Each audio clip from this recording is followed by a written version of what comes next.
ఇలాంటి టెక్స్ట్ మీరు కూడా ఎడిట్ చేసుకోవచ్చు. ఎలా చేయాలో నేనైతే మీకు చెప్తాను. ఈ రీల్ని అయితే సేవ్ చేసుకోండి. ముందైతే క్యాప్కట్లోకి మీ వీడియోని అయితే ఇంపోర్ట్ చేసుకోవాలి. కింద టెక్స్ట్ అని ఉంటుంది, దాని మీద అయితే క్లిక్ చేసి యాడ్ టెక్స్ట్ అని అయితే కొట్టాలి. ఏ టెక్స్ట్ అయితే కావాలో దాన్ని అయితే టైప్ చేసుకోవాలి.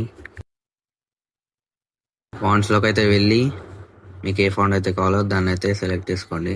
ఇప్పుడు మీ వీడియోకి తగ్గట్టుగా అడ్జస్ట్ చేసుకొని స్టైల్స్లోకి అయితే వెళ్ళి మీకు నచ్చిన కలర్ అయితే సెలెక్ట్ చేసుకోండి. ఇప్పుడు మళ్ళీ మెయిన్ వీడియోని అయితే డూప్లికేట్ చేయండి.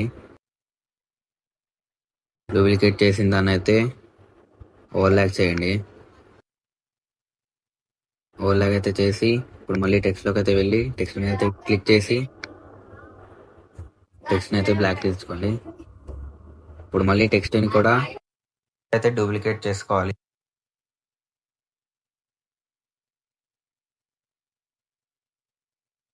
ఇప్పుడు ఓవర్లాక్ చేసిన దాన్ని అయితే రిమూవ్ బ్యాక్గ్రౌండ్ అయితే చేయండి.